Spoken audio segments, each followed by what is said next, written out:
નમસ્કાર ખેડૂત મિત્રો, જય જવાન, જય કિસાન, જય સંવિધાન. આપણી ગુજરાત વેધર બાય કીર્તન વડાવિયા ચેનલમાં આપ સૌ મિત્રોનું હાર્દિક સ્વાગત છે. મિત્રો, આજે આપણે તારીખ 23થી લઈ અને 27 ઓગસ્ટમાં જે વરસાદી રાઉન્ડ આવવાનો છે તેની વાત કરવાની છે, અને ત્યાર પછીના દિવસો માટે શું તે માટેનું આગોતરું એંધાણ પણ આપવાનું છે. અને આ સંપૂર્ણ રસપ્રદ માહિતી આપવાની હોય તે માટે વિડીયોને સંપૂર્ણ જોવો. મિત્રો, આપણે તારીખ 11 ઓગસ્ટના રોજ 12થી લઈ અને 20 ઓગસ્ટ સુધીની આગાહી આપેલ હતી, અને તે મુજબ જ છૂટાછવાયા વિસ્તારોમાં રેડા ઝાપટા કે ક્યાંક વરસાદ જોવા મળેલ છે, જે હજુ ચાલુ રહે છે.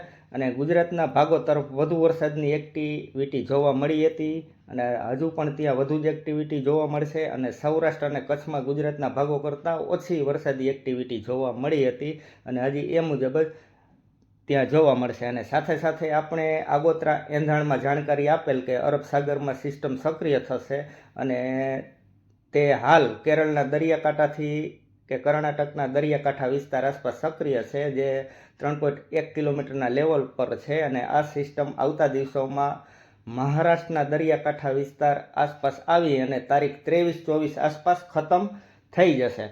અને સાથે સાથે આપણે બંગાળની ખાડીની માં જે સિસ્ટમ બનવાની હતી તેની પણ વાત કરી હતી. તો એ હાલ જે સિસ્ટમ છે એ પશ્ચિમ બંગાળના વિસ્તાર પર સક્રિય છે, જે આવતા 24 કલાકમાં મજબૂત થશે અને વેલ માર્કેટ લો પ્રેશરમાં પરિવર્તિત થાય તેવી શક્યતા છે. અને જે આગામી 3-4 દિવસમાં પશ્ચિમ બંગાળ, ઝારખંડ, લાગુ બિહાર, ઉત્તર પ્રદેશ અને તેને નજીક આવેલ મધ્યપ્રદેશ વિસ્તાર તરફ ગતિ કરશે, અને સિસ્ટમ નબળી પડશે, અને ફરી બંગાળની ખાડીના મજબૂત પ્રવાહોથી ફરી સિસ્ટમ મજબૂત થશે.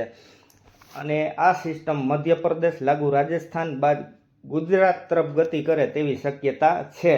તેમ છતાં જોવા જઈએ તો હાલ અલગ અલગ વેધર મોડલની અંદર સિસ્ટમ ટ્રેક બાબતે મતમંતર છે. તેમ છતાં પણ તારીખ 23થી લઈ અને 27 ઓગસ્ટની રાત સુધીમાં વરસાદનો સારો એવો એક રાઉન્ડ જોવા મળશે, અને જેમાં મુખ્ય વધુ વરસાદ પાછલા દિવસોમાં જોવા મળશે, જેમાં સાર્વત્રિક વરસાદની શક્યતા છે. ચારે બાજુ વરસાદી માહોલ જામશે. ટૂંકમાં સૌરાષ્ટ્ર, કચ્છ અને ગુજરાતના ભાગોમાં મધ્યમ ભારેથી અતિ ભારેથી વધુ વરસાદની શક્યતા છે, અને અમુક વિસ્તારમાં 10-15 ઇંચથી પણ વધુ વરસાદની શક્યતા છે, જે નકારી શકાય તેમ નથી. અને આમ ટૂંકમાં જોવા જઈએ અને એક સાર રૂપે જોવામાં આવે આપણી આગાહીને, તો તારીખ 23થી જેમ દિવસો જાય અને સિસ્ટમ જેમ નજીક આવતી જાય તેમ વરસાદના વિસ્તારો વધતા જાય, અને આગાહીના અંતિમ દિવસોમાં વરસાદની માત્રા અને વરસાદના વિસ્તારો વધતા જાય. અને અત્યાર સુધીનો સૌથી સારો અને સાર્વત્રિક વરસાદી રાઉન્ડ જોવા મળી શકે છે.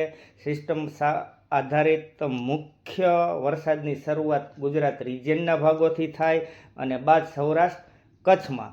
મિત્રો, હવે આ તો સિસ્ટમના એક આવનારા રાઉન્ડ વિશેની વાત થઈ ગઈ. તો ત્યાર પછીના દિવસો માટે શું, તો તેના માટેનું જો આપણે આગોતરું એંધાણ જોઈએ તો તેની માત્ર 40થી 50% શક્યતા ગણવી.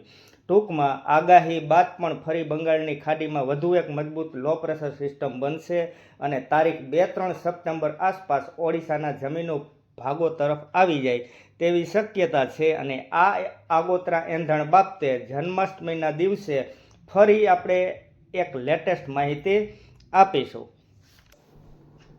મિત્રો, આપણે ચેનલમાં હંમેશા સત્યની નજીક રહે તેવી હવામાન માહિતી આપતા હોઈએ છીએ, અને આ માહિતી સૌથી વધુ લોકો સુધી પહોંચે તે માટે આપણી ચેનલને લાઈક કરો, વધુમાં વધુ ગ્રુપમાં શેર કરો, અને ચેનલ જો સબસ્ક્રાઈબ ન કરી હોય તો અવશ્યપણે સબસ્ક્રાઈબ કરી લેવી. અને જો કોઈ નવા મિત્રો આપણી આગાહીનો પ્રથમ વખત જ જો વિડીયો જોતા હોય તો તેમણે તો આ ચેનલને તુરંત જ સબસ્ક્રાઈબ કરી લેવી, જેથી અવનવી અને સાચી માહિતીના વિડીયો તેમને તુરંત મળી રહે.